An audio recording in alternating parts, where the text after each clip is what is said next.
Chapter 13, in which Passepartout receives a new proof that fortune favors the brave. The project was a bold one, full of difficulty, perhaps impracticable. Mr. Fogg was going to risk life, or at least liberty, and therefore the success of his tour. But he did not hesitate, and he found in Sir Francis Cromarty an enthusiastic ally. As for Passepartout, he was ready for anything that might be proposed. His master's idea charmed him. He perceived a heart, a soul, under that icy exterior.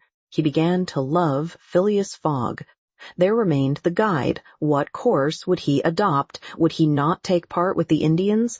In default of his assistance, it was necessary to be assured of his neutrality. Sir Francis frankly put the question to him. "Officers," replied the guide, "I am a Parsee, and this woman is a Parsee. Command me as you will." "Excellent," said Mr. Fogg. "However," resumed the guide, "it is certain not only that we shall risk our lives, but horrible tortures if we are taken." "That is foreseen," replied Mr. Fogg. "I think we must wait till night before acting." "I think so," said the guide. The worthy Indian then gave some account of the victim who, he said, was a celebrated beauty of the Parsee race and the daughter of a wealthy Bombay merchant. She had received a thoroughly English education in that city and, from her manners and intelligence, would be thought an European. Her name was Aouda. Left an orphan, she was married against her will to the old Rajah of Bundelkund, and, knowing the fate that awaited her, she escaped, was retaken, and devoted by the Rajah's relatives, who had an interest in her death, to the sacrifice from which it seemed she could not escape. The Parsee's narrative only confirmed Mr. Fogg and his companions in their generous design. It was decided that the guide should direct the elephant towards the pagoda of Pelagie, which he accordingly approached as quickly as possible. They halted, half an hour afterwards, in a copse, some 500 feet from the pagoda, where they were well concealed. But they could hear the groans and cries of the fakirs distinctly. They then discussed the means of getting at the victim. The guide was familiar with the pagoda of Pelagie, in which, as he declared, the young woman was imprisoned. Could they enter any of its doors, while the whole party of Indians was plunged in a drunken sleep, or was it safer to attempt to make a hole in the walls? This could only be determined at the moment and the place themselves. But it was certain that the abduction must be made that night, and not when, at break of day, the victim was led to her funeral pyre. Then no human intervention could save her. As soon as night fell, about 6 o'clock, they decided to make a reconnaissance around the pagoda. The cries of the fakirs were just ceasing. The Indians were in the act of plunging themselves into the drunkenness caused by liquid opium mingled with hemp, and it might be possible to slip between them to the temple itself. The Parsee, leading the others, noiselessly crept through the wood, and in 10 minutes they found themselves on the banks of a small stream, whence, by the light of the rosin torches, they perceived a pyre of wood, on the top of which lay the embalmed body of the Rajah, which was to be burned with his wife. The pagoda, whose minarets loomed above the trees in the deepening dusk, stood 100 steps away. "Come," whispered the guide. He slipped more cautiously than ever through the brush, followed by his companions. The silence around was only broken by the low murmuring of the wind among the branches. Soon the Parsee stopped on the borders of the glade, which was lit up by the torches. The ground was covered by groups of the Indians, motionless in their drunken sleep.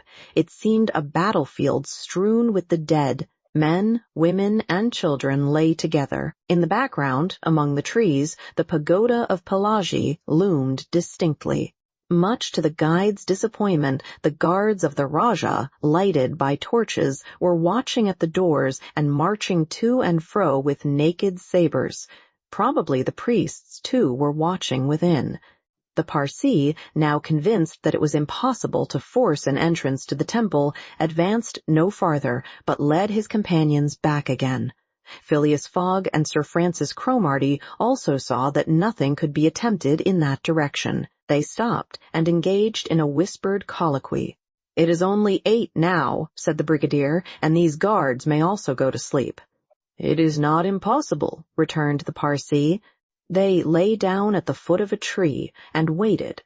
The time seemed long. The guide ever and anon left them to take an observation on the edge of the wood, but the guards watched steadily by the glare of the torches, and a dim light crept through the windows of the pagoda. They waited till midnight, but no change took place among the guards, and it became apparent that their yielding to sleep could not be counted on. The other plan must be carried out. An opening in the walls of the pagoda must be made. It remained to ascertain whether the priests were watching by the side of their victim as assiduously as were the soldiers at the door. After a last consultation, the guide announced that he was ready for the attempt and advanced, followed by the others. They took a roundabout way so as to get at the pagoda on the rear. They reached the walls about 12:30 without having met anyone. Here there was no guard, nor were there either windows or doors. The night was dark. The moon on the wane scarcely left the horizon and was covered with heavy clouds.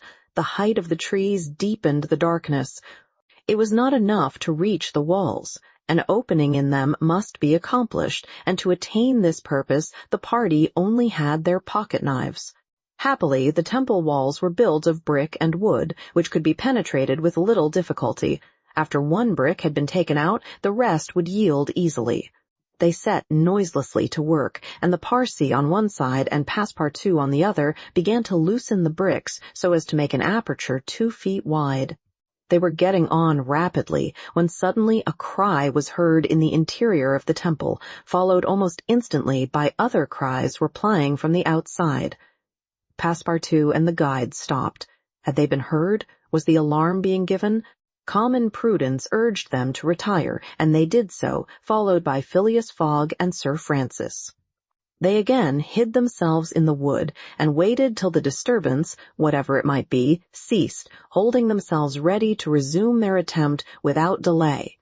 But, awkwardly enough, the guards now appeared at the rear of the temple, and there installed themselves, in readiness to prevent a surprise. It would be difficult to describe the disappointment of the party, thus interrupted in their work. They could not now reach the victim. How, then, could they save her?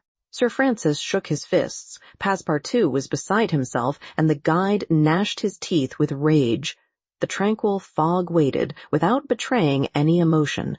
"We have nothing to do but to go away," whispered Sir Francis. "Nothing but to go away," echoed the guide. "Stop," said Fogg. "I am only due at Allahabad tomorrow before noon." "But what can you hope to do?" asked Sir Francis. "In a few hours it will be daylight, and the chance which now seems lost may present itself at the last moment." Sir Francis would have liked to read Phileas Fogg's eyes. What was this cool Englishman thinking of? Was he planning to make a rush for the young woman at the very moment of the sacrifice and boldly snatch her from her executioners? This would be utter folly, and it was hard to admit that Fogg was such a fool. Sir Francis consented, however, to remain to the end of this terrible drama. The guide led them to the rear of the glade, where they were able to observe the sleeping groups. Meanwhile, Passepartout, who had perched himself on the lower branches of a tree, was resolving an idea which had at first struck him like a flash, and which was now firmly lodged in his brain. He had commenced by saying to himself, "What folly!" And then he repeated, "Why not, after all? It's a chance, perhaps the only one, and with such sots." Thinking thus, he slipped, with the suppleness of a serpent, to the lowest branches, the ends of which bent almost to the ground. The hours passed, and the lighter shades now announced the approach of day, though it was not yet light. This was the moment. The slumbering multitude became animated, the tambourines sounded, songs and cries arose.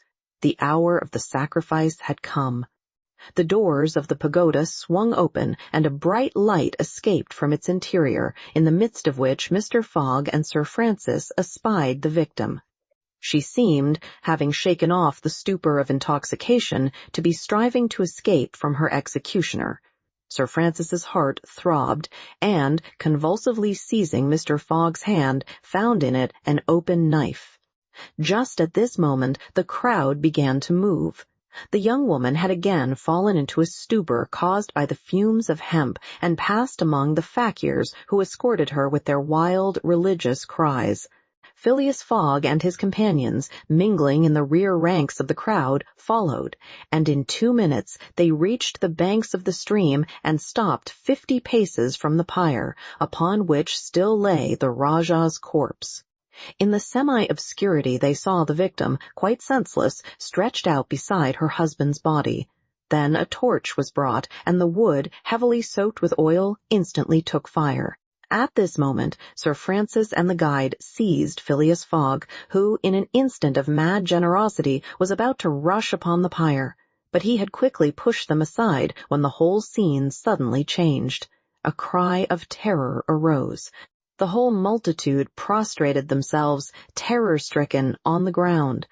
The old Rajah was not dead then, since he rose of a sudden like a spectre, took up his wife in his arms, and descended from the pyre in the midst of the clouds of smoke, which only heightened his ghostly appearance. Fakirs and soldiers and priests, seized with instant terror, lay there with their faces on the ground, not daring to lift their eyes and behold such a prodigy. The inanimate victim was borne along by the vigorous arms which supported her, and which she did not seem in the least to burden. Mr. Fogg and Sir Francis stood erect. The Parsee bowed his head, and Passepartout was, no doubt, scarcely less stupefied. The resuscitated Rajah approached Sir Francis and Mr. Fogg, and, in an abrupt tone, said, "Let us be off."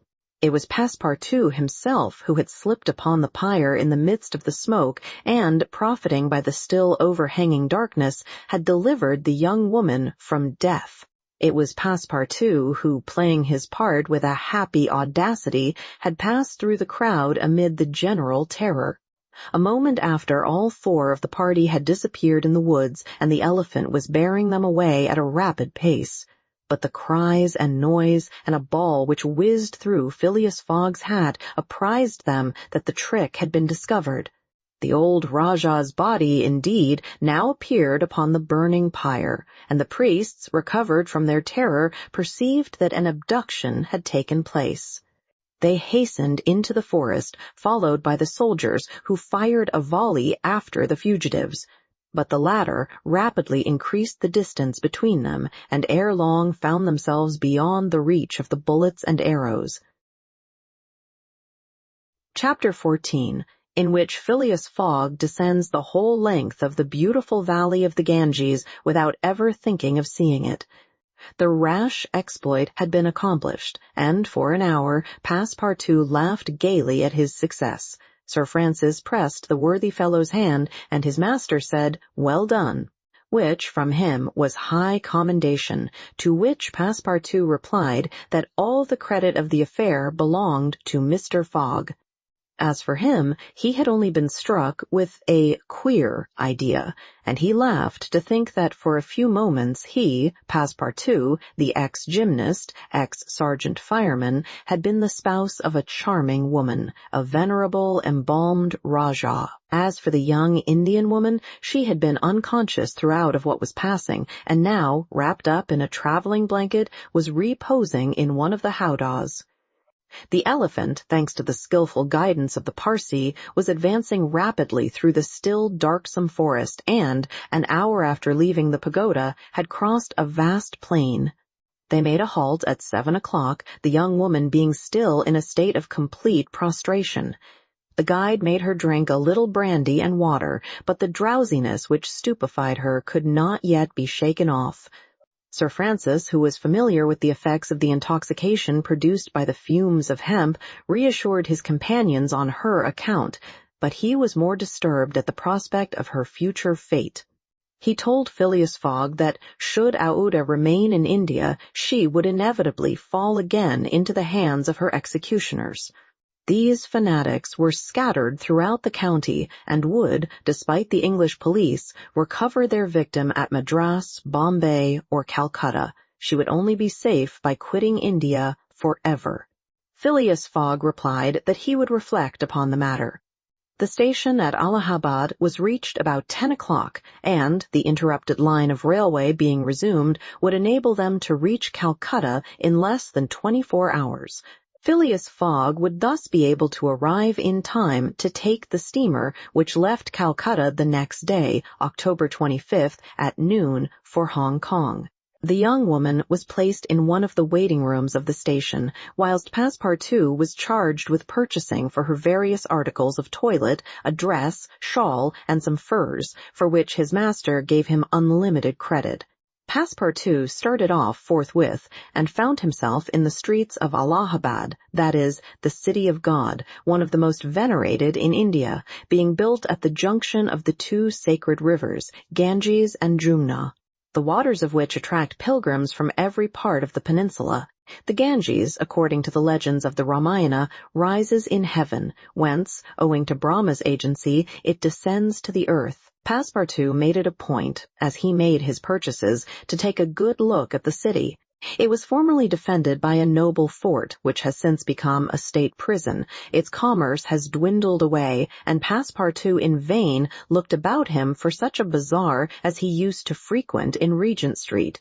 At last he came upon an elderly, crusty Jew who sold second-hand articles, and from whom he purchased a dress of Scotch stuff, a large mantle, and a fine otter-skin pelisse, for which he did not hesitate to pay £75. He then returned triumphantly to the station. The influence to which the priests of Palaji had subjected Aouda began gradually to yield, and she became more herself, so that her fine eyes resumed all their soft Indian expression. When the poet-king, Ukaf Udal, celebrates the charms of the Queen of Ame-Nagara, he speaks thus: "Her shining tresses, divided in two parts, encircle the harmonious contour of her white and delicate cheeks, brilliant in their glow and freshness. Her ebony brows have the form and charm of the bow of Kama, the god of love, and beneath her long silken lashes the purest reflections and a celestial light swim, as in the sacred lakes of Himalaya, in the black pupils of her great clear eyes. Her teeth, fine, equal, and white, glitter between her smiling lips like dewdrops in a passion-flower's half-enveloped breast. Her delicately formed ears, her vermilion hands, her little feet, curved and tender as the lotus bud, glitter with the brilliancy of the loveliest pearls of Ceylon, the most dazzling diamonds of Golconda.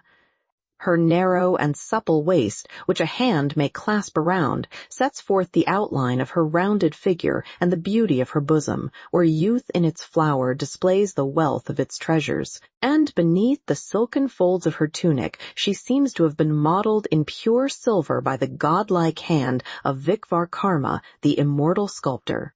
It is enough to say, without applying this poetical rhapsody to Aouda, that she was a charming woman, in all the European acceptation of the phrase. She spoke English with great purity, and the guide had not exaggerated in saying that the young Parsee had been transformed by her bringing up. The train was about to start from Allahabad, and Mr. Fogg proceeded to pay the guide the price agreed upon for his service, and not a farthing more, which astonished Passepartout, who remembered all that his master owed to the guide's devotion. He had, indeed, risked his life in the adventure at Palaji, and, if he should be caught afterwards by the Indians, he would with difficulty escape their vengeance. Keone, also, must be disposed of. What should be done with the elephant, which had been so dearly purchased? Phileas Fogg had already determined this question. "Parsee," said he to the guide, "you have been serviceable and devoted. I have paid for your service, but not for your devotion. Would you like to have this elephant? He is yours." The guide's eyes glistened. "Your honor is giving me a fortune," cried he. "Take him, guide," returned Mr. Fogg, "and I shall still be your debtor." "Good," exclaimed Passepartout. "Take him, friend. Keone is a brave and faithful beast." And, going up to the elephant, he gave him several lumps of sugar, saying, "Here, Keone, here, here." The elephant grunted out his satisfaction, and, clasping Passepartout around the waist with his trunk, lifted him as high as his head. Passepartout, not in the least alarmed, caressed the animal, which replaced him gently on the ground. Soon after, Phileas Fogg, Sir Francis Cromarty, and Passepartout, installed in a carriage with Aouda, who had the best seat, were whirling at full speed towards Benares. It was a run of 80 miles and was accomplished in 2 hours. During the journey, the young woman fully recovered her senses. What was her astonishment to find herself in this carriage, on the railway, dressed in European habiliments, and with travelers who were quite strangers to her. Her companions first set about fully reviving her with a little liquor, and then Sir Francis narrated to her what had passed, dwelling upon the courage with which Phileas Fogg had not hesitated to risk his life to save her, and recounting the happy sequel of the venture, the result of Passepartout's rash idea. Mr. Fogg said nothing, while Passepartout, abashed, kept repeating that it wasn't worth telling. Aouda pathetically thanked her deliverers, rather with tears than words. Her fine eyes interpreted her gratitude better than her lips. Then, as her thoughts strayed back to the scene of the sacrifice and recalled the dangers which still menaced her, she shuddered with terror. Phileas Fogg understood what was passing in Aouda's mind, and offered, in order to reassure her, to escort her to Hong Kong, where she might remain safely until the affair was hushed up, an offer which she eagerly and gratefully accepted. She had, it seems, a Parsee relation, who was one of the principal merchants of Hong Kong, which is wholly an English city, though on an island on the Chinese coast. At 12:30, the trains stopped at Benares. The Brahmin legends assert that this city is built on the site of the ancient Kasi, which, like Muhammad's tomb, was once suspended between heaven and earth. Though the Benares of today, which the Orientalists call the Athens of India, stands quite unpoetically on the solid earth, Passepartout caught glimpses of its brick houses and clay huts, giving an aspect of desolation to the place as the train entered it. Benares was Sir Francis Cromarty's destination, the troops he was rejoining being encamped some miles northward of the city. He bade adieu to Phileas Fogg, wishing him all success, and expressing the hope that he would come that way again in a less original but more profitable fashion. Mr. Fogg lightly pressed him by the hand. The parting of Aouda, who did not forget what she owed to Sir Francis, betrayed more warmth. And as for Passepartout, he received a hearty shake of the hand from the gallant general. The railway, on leaving Benares, passed for a while along the valley of the Ganges. Through the windows of their carriage, the travelers had glimpses of the diversified landscape of Behar, with its mountains clothed in verdure, its fields of barley, wheat, and corn, its jungles peopled with green alligators, its neat villages, and its still thickly leaved forests. Elephants were bathing in the waters of the sacred river, and groups of Indians, despite the advanced season and chilly air, were performing solemnly their pious ablutions. These were fervent Brahmins, the bitterest foes of Buddhism, their deities being Vishnu, the solar god Shiva, the divine impersonation of natural forces, and Brahma, the supreme ruler of priests and legislators. What would these divinities think of India, anglicized as it is today, with steamers whistling and scudding along the Ganges, frightening the gulls which float upon its surface, the turtles swarming along its banks, and the faithful dwelling upon its borders? The panorama passed before their eyes like a flash, save when the steam concealed it fitfully from the view. The travelers could scarcely discern the fort of Shupeni, 20 miles southwestward from Benares, the ancient stronghold of the Rajas of Behar, or Ghazipur and its famous rose-water factories, or the tomb of Lord Cornwallis, rising on the left bank of the Ganges, the fortified town of Buxar, or Patna, a large manufacturing and trading place, where is held the principal opium market of India, or Mungheer, a more than European town, for it is as English as Manchester or Birmingham, with its iron foundries, edge-tool factories, and high chimneys puffing clouds of black smoke heavenward. Night came on. The train passed on at full speed, in the midst of the roaring of the tigers, bears, and wolves which fled before the locomotive. And the marvels of Bengal, Golconda, ruined Gur, Murshidabad, the ancient capital, Burdwan, Hugli, and the French town of Chandernagore, where Passepartout would have been proud to see his country's flag flying, were hidden from their view in the darkness. Calcutta was reached at 7 in the morning, and the packet left for Hong Kong at noon, so that Phileas Fogg had 5 hours before him. According to his journal, he was due at Calcutta on the 25th of October, and that was the exact date of his actual arrival. He was therefore neither behindhand nor ahead of time. The 2 days gained between London and Bombay had been lost, as has been seen, in the journey across India. But it is not to be supposed that Phileas Fogg regretted them. Chapter 15, in which the bag of banknotes disgorges some thousands of pounds more. The train entered the station, and Passepartout, jumping out first, was followed by Mr. Fogg, who assisted his fair companion to descend. Phileas Fogg intended to proceed at once to the Hong Kong steamer, in order to get Aouda comfortably settled for the voyage. He was unwilling to leave her while they were still on dangerous ground. Just as he was leaving the station, a policeman came up to him and said, "Mr. Phileas Fogg?" "I am he." "Is this man your servant?" added the policeman, pointing to Passepartout. "Yes." "Be so good, both of you, as to follow me." Mr. Fogg betrayed no surprise whatever. The policeman was a representative of the law, and law is sacred to an Englishman. Passepartout tried to reason about the matter, but the policeman tapped him with his stick, and Mr. Fogg made him a signal to obey. "May this young lady go with us?" asked he. "She may," replied the policeman. Mr. Fogg, Aouda, and Passepartout were conducted to a palki gari, a sort of four-wheeled carriage drawn by 2 horses, in which they took their places and were driven away. No one spoke during the 20 minutes which elapsed before they reached their destination. They first passed through the Black Town, with its narrow streets, its miserable, dirty huts, and squalid population.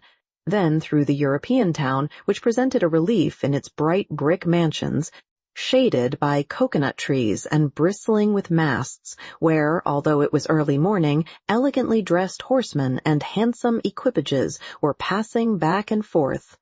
The carriage stopped before a modest-looking house, which, however, did not have the appearance of a private mansion, the policeman having requested his prisoners, for so, truly, they might be called, to descend, conducted them into a room with barred windows, and said, "You will appear before Judge Obadiah at 8:30. He then retired and closed the door. "Why, we are prisoners," exclaimed Passepartout, falling into a chair. Aouda, with an emotion she tried to conceal, said to Mr. Fogg, "Sir, you must leave me to my fate. It is on my account that you receive this treatment. It is for having saved me." Phileas Fogg contented himself with saying that it was impossible. It was quite unlikely that he should be arrested for preventing a suttee. The complainants would not dare present themselves with such a charge. There was some mistake. Moreover, he would not, in any event, abandon Aouda, but would escort her to Hong Kong. "But the steamer leaves at noon," observed Passepartout nervously. "We shall be on board by noon," replied his master placidly. It was said so positively that Passepartout could not help muttering to himself, "Parbleu, that's certain. Before noon we shall be on board." But he was by no means reassured. At 8:30 the door opened, the policeman appeared, and, requesting them to follow him, led the way to an adjoining hall. It was evidently a courtroom, and a crowd of Europeans and natives already occupied the rear of the apartment. Mr. Fogg and his 2 companions took their places on a bench opposite the desks of the magistrate and his clerk. Immediately after, Judge Obadiah, a fat, round man, followed by the clerk, entered. He proceeded to take down a wig which was hanging on a nail and put it hurriedly on his head. "The first case," said he. Then, putting his hand to his head, he exclaimed, "Heh, this is not my wig." "No, your worship," returned the clerk, "it is mine. My dear Mr. Oysterpuff, how can a judge give a wise sentence in a clerk's wig?" The wigs were exchanged. Passepartout was getting nervous, for the hands on the face of the big clock over the judge seemed to go around with terrible rapidity. "The first case," repeated Judge Obadiah. "Phileas Fogg?" demanded Oysterpuff. "I am here," replied Mr. Fogg. "Passepartout?" "Present," responded Passepartout. "Good," said the judge. "You have been looked for, prisoners, for 2 days on the trains from Bombay." "But of what are we accused?" asked Passepartout impatiently. "You are about to be informed." "I am an English subject, sir," said Mr. Fogg, "and I have the right." "Have you been ill-treated?" "Not at all." "Very well. Let the complainants come in." A door was swung open by order of the judge, and 3 Indian priests entered. "That's it," muttered Passepartout. "These are the rogues who are going to burn our young lady."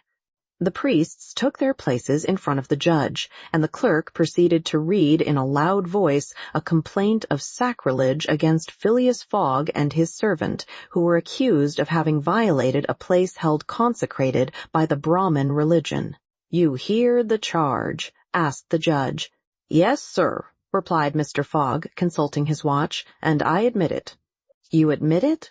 "I admit it, and I wish to hear these priests admit, in their turn, what they were going to do at the pagoda of Pelagie."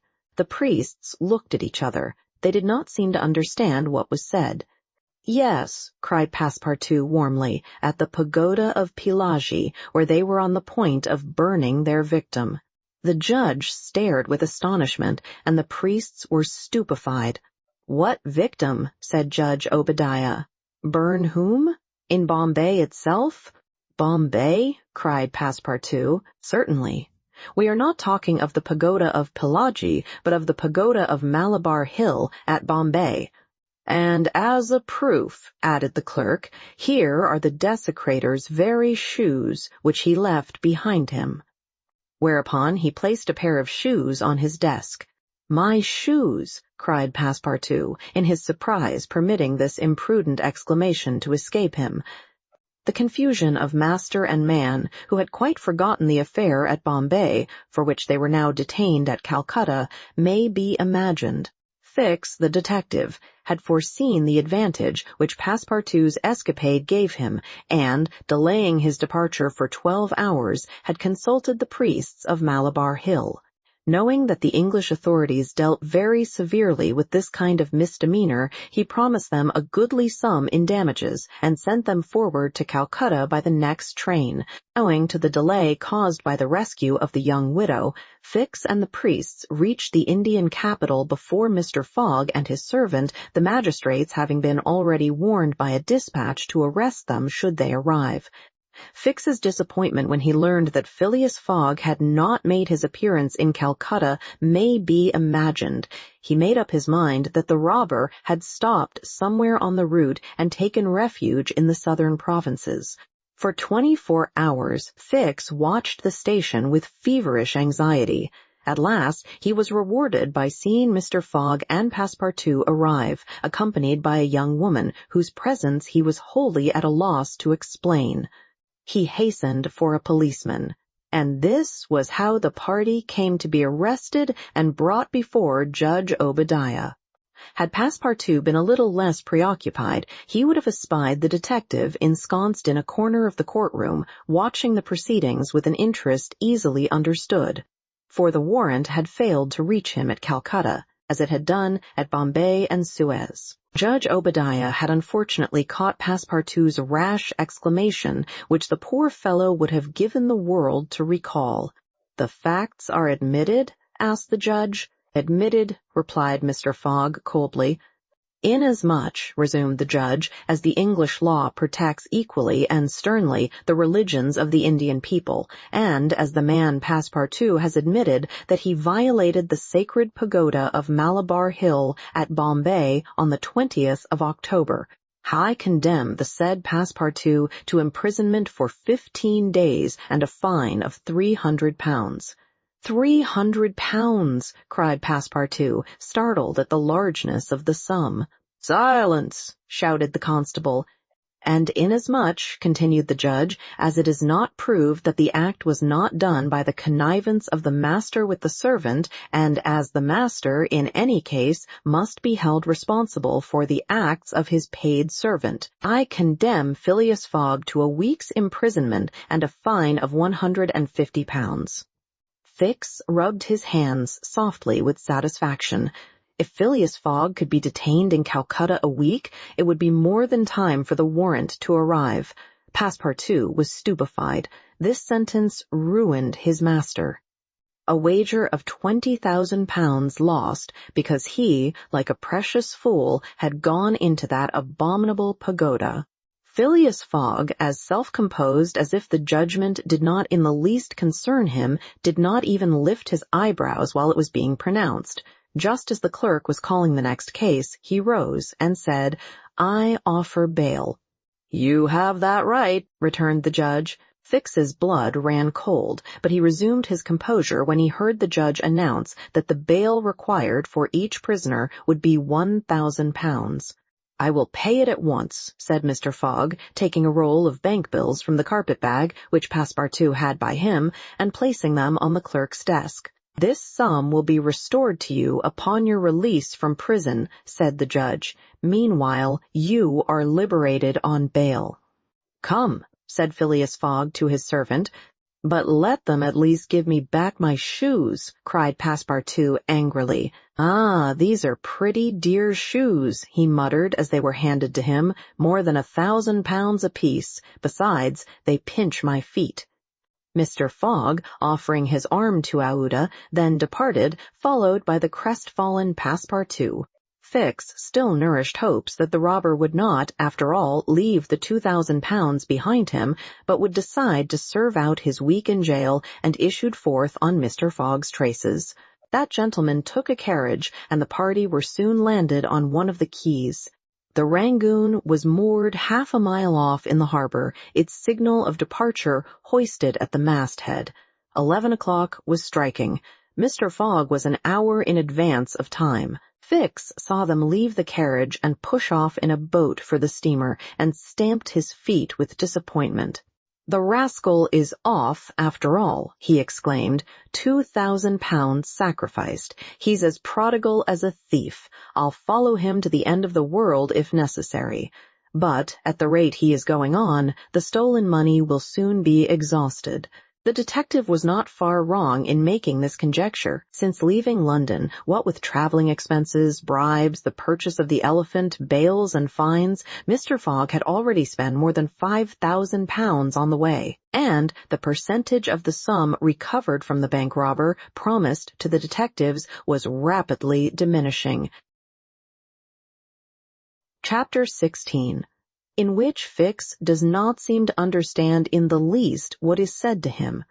The Rangoon, one of the Peninsular and Oriental Company's boats plying in the Chinese and Japanese seas, was a screw steamer built of iron, weighing about 1,770 tons and with engines of 400 horsepower. She was as fast, but not as well fitted up, as the Mongolia, and Aouda was not as comfortably provided for on board of her as Phileas Fogg could have wished. However, the trip from Calcutta to Hong Kong only comprised some 3,500 miles, occupying from 10 to 12 days, and the young woman was not difficult to please.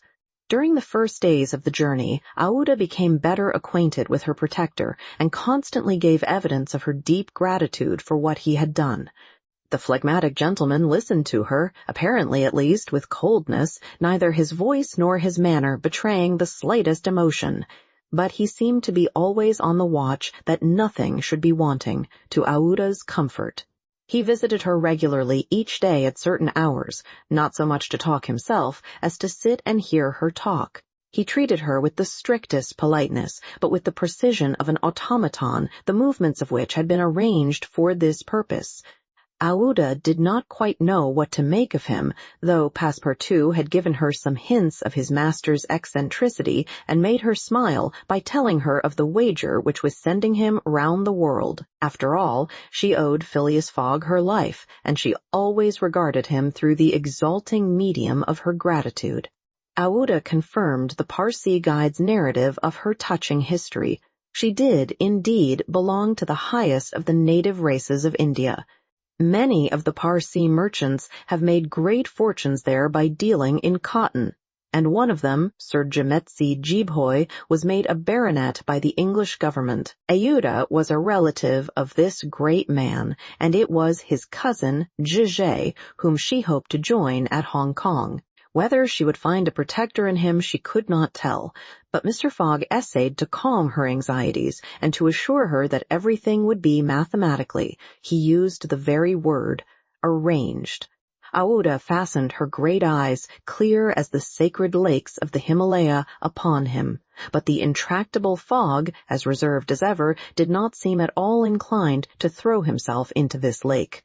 The first few days of the voyage passed prosperously amid favorable weather and propitious winds, and they soon came in sight of the great Andaman, the principal of the islands in the Bay of Bengal, with its picturesque Saddle Peak, 2,400 feet high, looming above the waters. The steamer passed along near the shores, but the savage Papuans, who are in the lowest scale of humanity, but are not, as has been asserted, cannibals, did not make their appearance. The panorama of the islands, as they steamed by them, was superb. Vast forests of palms, oryx, bamboo, teakwood, of the gigantic mimosa, and tree-like ferns covered the foreground, while behind, the graceful outlines of the mountains were traced against the sky. And along the coasts swarmed by thousands, the precious swallows whose nests furnish a luxurious dish to the tables of the celestial empire. The varied landscape afforded by the Andaman Islands was soon passed, however, and the Rangoon rapidly approached the Straits of Malacca, which gave access to the China Seas. What was Detective Fix, so unluckily drawn on from country to country, doing all this while? He had managed to embark on the Rangoon at Calcutta without being seen by Passepartout, after leaving orders that, if the warrant should arrive, it should be forwarded to him at Hong Kong, and he hoped to conceal his presence to the end of the voyage. It would have been difficult to explain why he was on board without awakening Passepartout's suspicions, who thought him still at Bombay. But necessity impelled him, nevertheless, to renew his acquaintance with the worthy servant, as will be seen. All the detective's hopes and wishes were now centered on Hong Kong, for the steamer's stay at Singapore would be too brief to enable him to take any steps there. The arrest must be made at Hong Kong, or the robber would probably escape him forever. Hong Kong was the last English ground on which he would set foot. Beyond, China, Japan, America offered to Fogg an almost certain refuge. If the warrant should at last make its appearance at Hong Kong, Fix could arrest him and give him into the hands of the local police, and there would be no further trouble. But beyond Hong Kong, a simple warrant would be of no avail. An extradition warrant would be necessary, and that would result in delays and obstacles, of which the rascal would take advantage to elude justice. Fix thought over these probabilities during the long hours which he spent in his cabin, and kept repeating to himself, now, either the warrant will be at Hong Kong, in which case I shall arrest my man, or it will not be there. And this time it is absolutely necessary that I should delay his departure. I have failed at Bombay, and I have failed at Calcutta. If I fail at Hong Kong, my reputation is lost. Cost what it may, I must succeed. But how shall I prevent his departure, if that should turn out to be my last resource? Fix made up his mind that, if worst came to worst, he would make a confidant of Passepartout and tell him what kind of a fellow his master really was. That Passepartout was not Fogg's accomplice, he was very certain.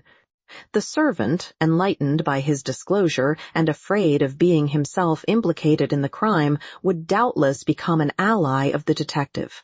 But this method was a dangerous one, only to be employed when everything else had failed. A word from Passepartout to his master would ruin all. The detective was therefore in a sore strait. But suddenly a new idea struck him.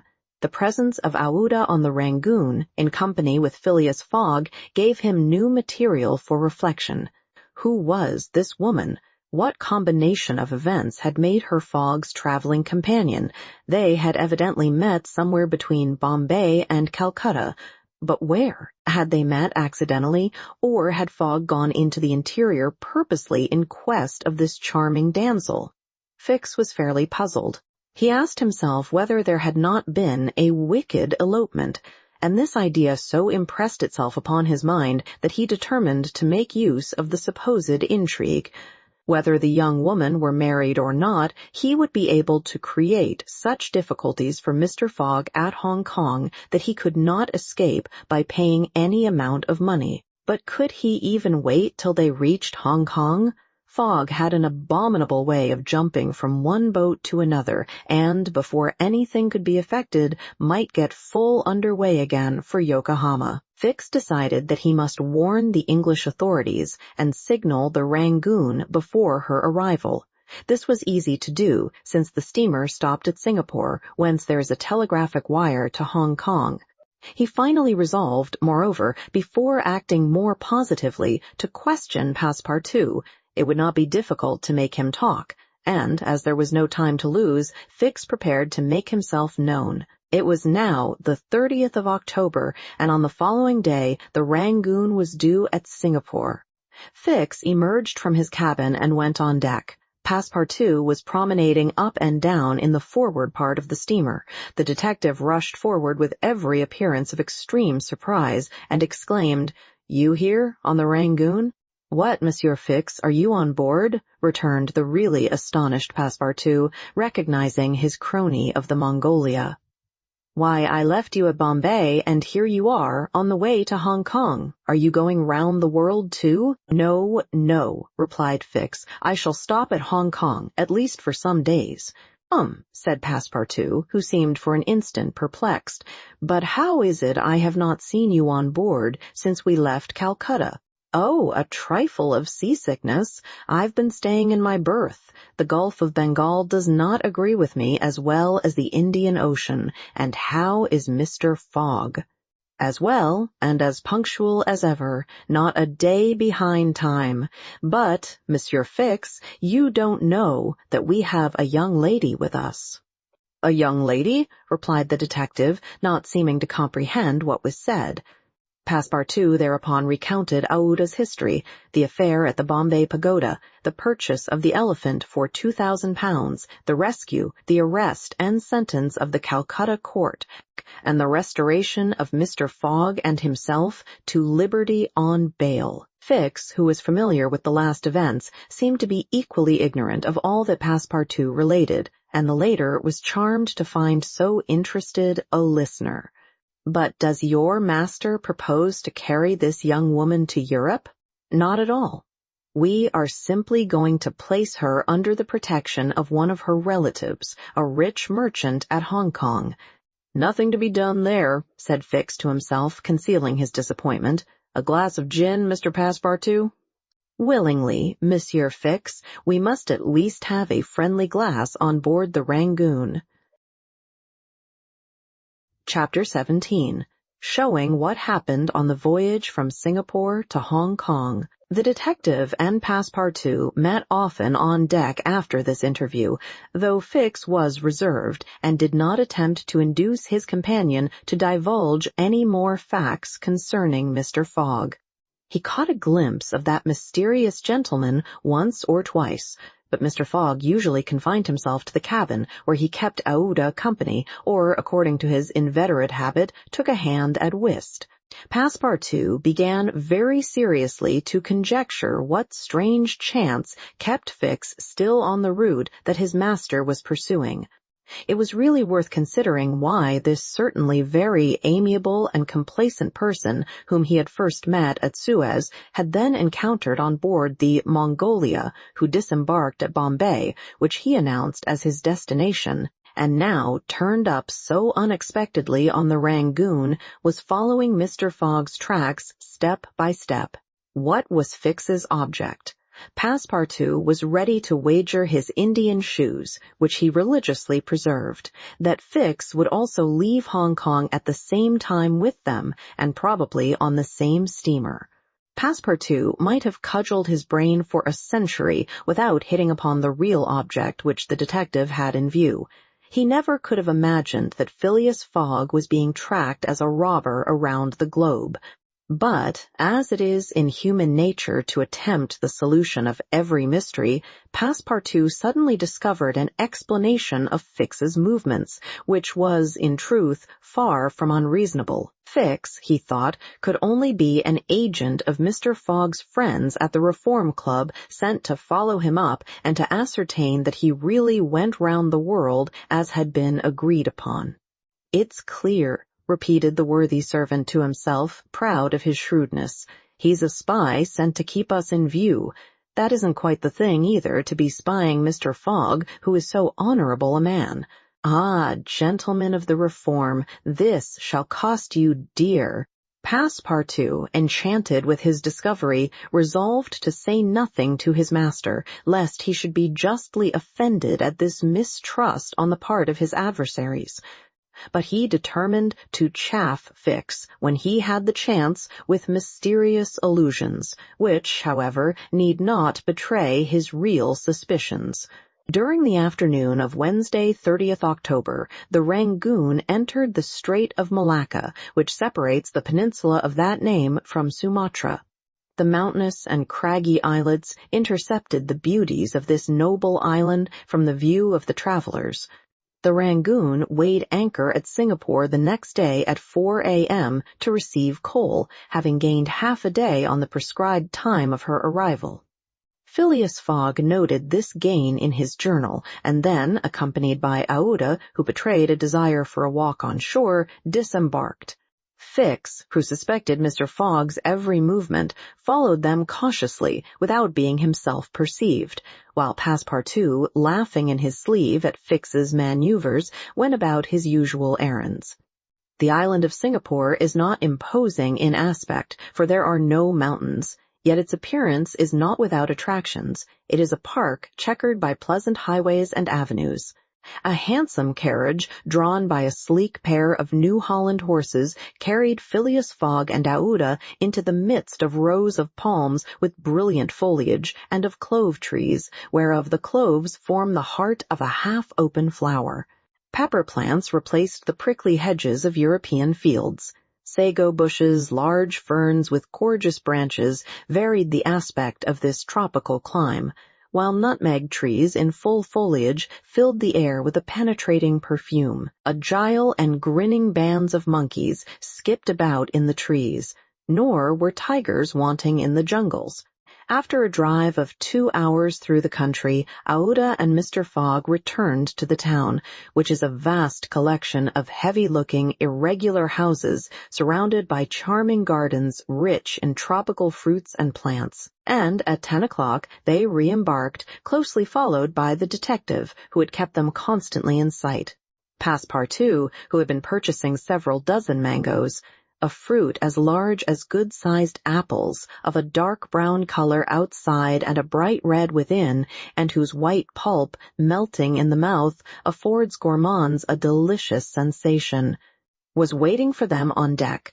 He was only too glad to offer some mangoes to Aouda, who thanked him very gracefully for them. At 11 o'clock, the Rangoon rode out of Singapore harbor, and in a few hours the high mountains of Malacca, with their forests, inhabited by the most beautifully furred tigers in the world, were lost to view. Singapore is distant, some 1,300 miles from the island of Hong Kong, which is a little English colony near the Chinese coast.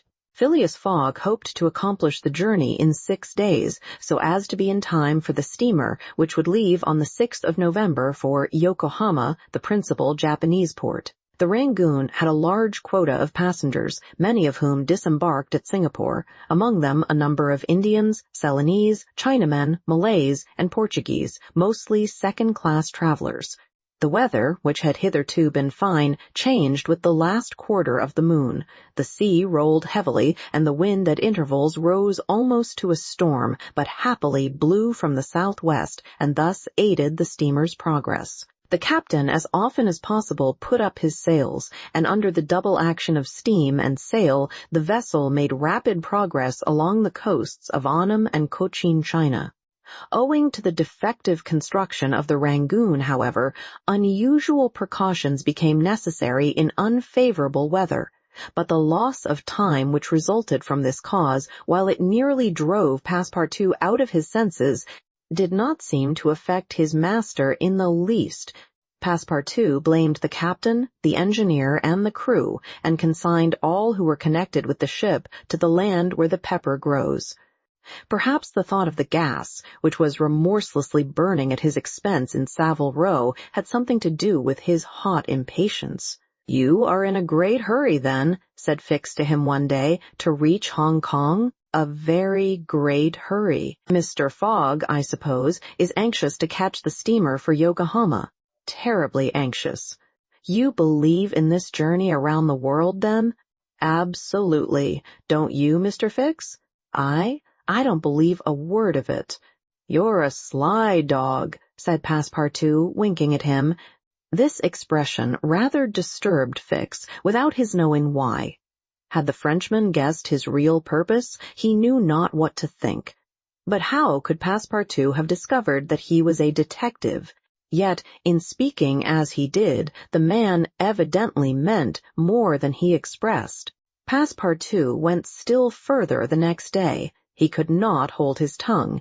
"Mr. Fix," said he in a bantering tone, "shall we be so unfortunate as to lose you when we get to Hong Kong?" "Why," responded Fix, a little embarrassed, "I don't know. Perhaps."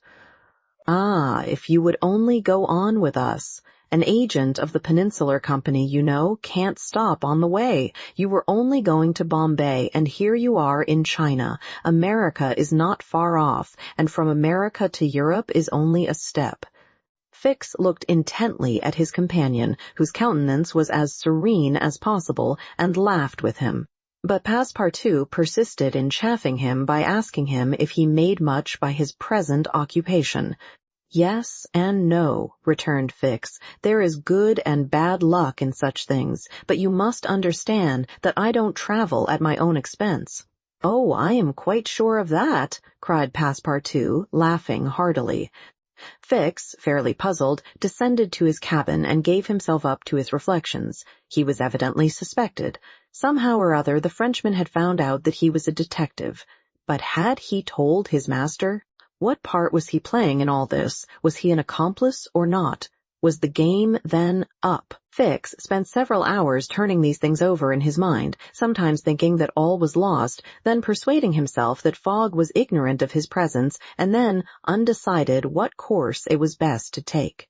Nevertheless, he preserved his coolness of mind, and at last resolved to deal plainly with Passepartout.